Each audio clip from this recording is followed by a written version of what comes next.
Hello, and welcome to the Behavior Education Connection, the podcast that works to connect the world of behavior analysis and the world of education. We focus on topics important to behavior analysts who work in the public schools and those who support them. Join us and spend time gaining insights and ideas as our host talks with fellow behavior analysts as well as other experts in the field.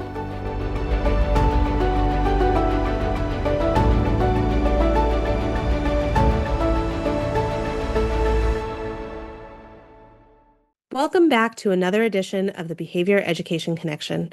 I'm your host, Dr. Selena Layden, and today we're going to do something a little different. I have a resource that I want to share, so I'm actually flying solo today. If you've listened to our podcast for a while, you may be familiar with the Professional Standards for School-Based Behavior Analysts. We've highlighted this resource in previous episodes, but I'm excited to share that we have updated the standards and the new second edition is now available. The link to the document is in the show notes, or you can find it on the VAPSPAN website, which is also linked in the show notes. So I want to start by talking a little bit about who developed these standards and why. The original standards were developed by a group of school-based behavior analysts. Everyone included in the development was a behavior analyst and either currently worked in a public school or had previously done so. After the development of the standards, we shared the document with a large variety of stakeholders, including teachers, administrators, and other educators, to ensure the standards were usable and understandable. We developed the standards because while the Behavior Analyst Certification Board, or BACB, has the test content outline, which is in the 6th edition currently, as well as the ethics code for behavior analysts, and these are comprehensive, they are not specific to a particular application of our science, such as education. We also know that it's important to ensure we are practicing within our scope of competence, and so because of these factors, we decided it is important to have professional standards related to behavior analysis in public schools. We used several resources to guide us in the development, and as I mentioned previously, gathered feedback from multiple stakeholders. You can read more about this within the document. The first edition of the professional standards was published in 2021. As tends to happen, the world around us has also changed. The BACB has updated their content from the 5th edition task list to the content outline 6th edition, and changes have occurred in the field of education as well. As such, we recently updated the professional standards and have now released the 2nd edition. Again, this is available in the show notes for download and can be downloaded at no cost. Now that you have a little bit of background, let's go ahead and jump into the document. There are 5 overarching professional standards, including ethical and professional practice, collaboration, systems capacity building, instruction, and leadership and policy. Under each of these areas are several substandards. So let's start with the first one, ethical and professional practice. This standard reads, school-based behavior analysts promote ethical and professional practice within their scope of competence, following all applicable laws, regulations, and policies. Under this, there are 8 substandards. This standard is really about ensuring that we are practicing within our scope of competence, ensuring we seek out necessary training to maintain our professional credentials, model and cultivate a culture of database decision-making, following federal, state, and local laws and regulations, practicing ethical behavior analysis, and promoting the growth of our field within education. Of course, it shouldn't be a surprise that practicing ethical and professional practice is important, but doing this in a public school context does have some nuances. There's also so many federal, state, and local laws and policies that govern education, and reconciling those with our practice is an important professional activity. Also, as behavior analysts, we have really great skills in data, and using those in educational decision-making is a great area in which we can contribute to education.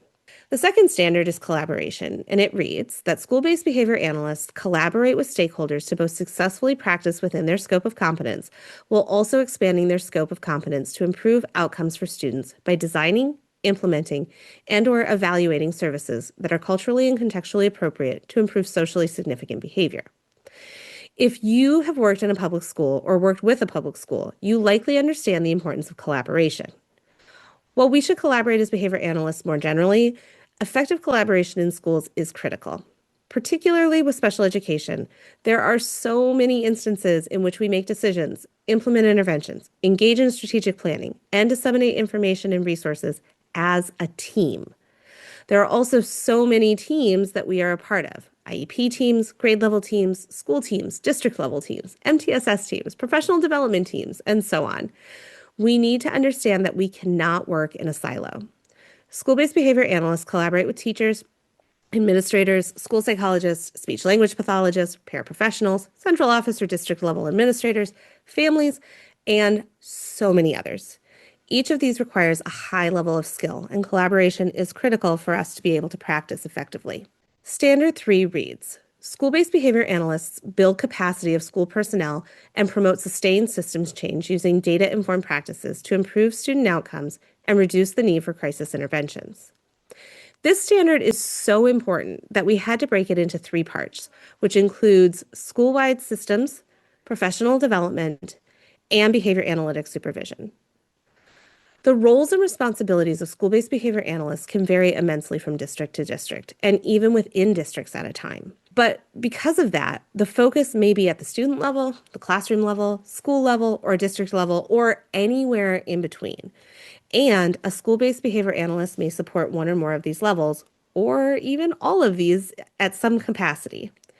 So because of that, being able to support school-wide initiatives aids in reducing the siloing effect that can occur and integrates ABA into already existing systems to at least, hopefully, improve those systems in their effectiveness and their efficiency.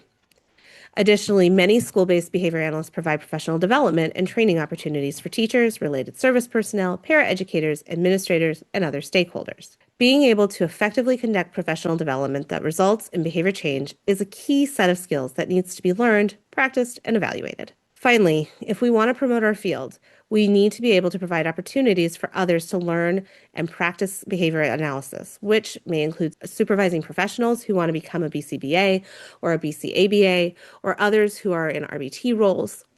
This is a really important task, and it needs to be done well to ensure we have effective behavior analysts and RBTs to continue and expand our field.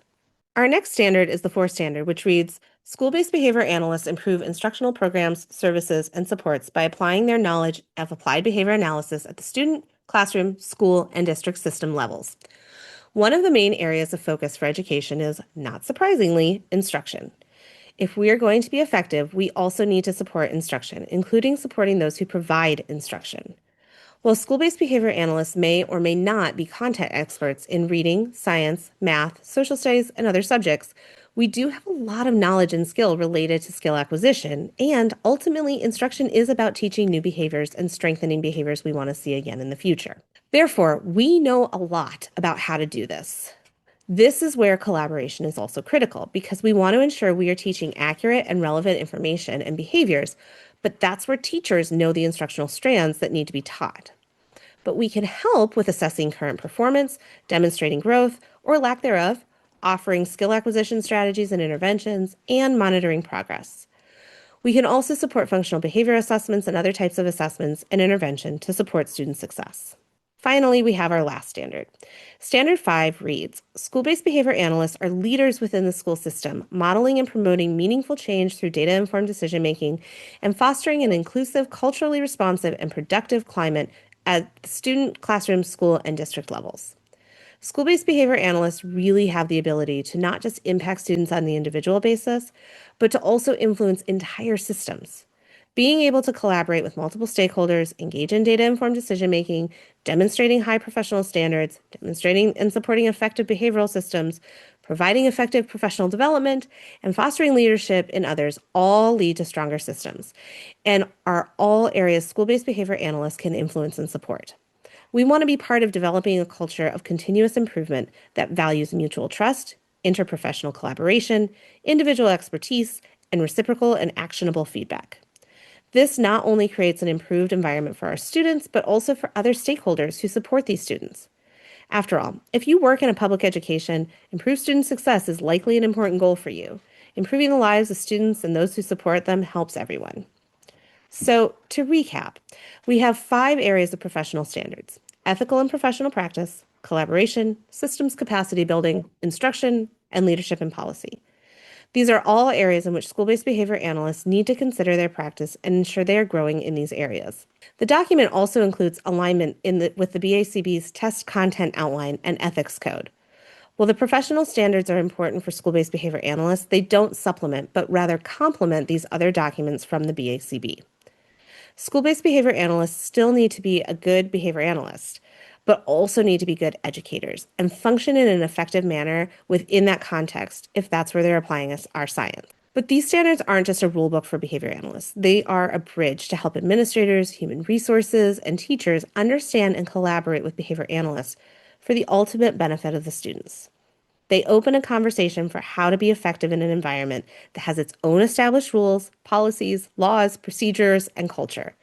Behavior analysis can offer a lot to education, but we need to be able to be effectively integrated into the context before we can see meaningful change that leads to improved student success. So, thanks for joining me today. I encourage you to download the professional standards and take a look.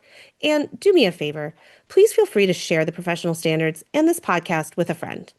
That's it for today. I hope you enjoyed this conversation, and we'll see you again on the next episode. Thank you for joining us on this episode of the Behavior Education Connection. Join us next time for another great conversation about behavior analysis in the schools. And don't forget to subscribe so you don't miss out on an episode.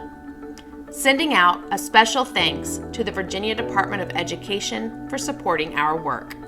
We look forward to connecting with you all again soon.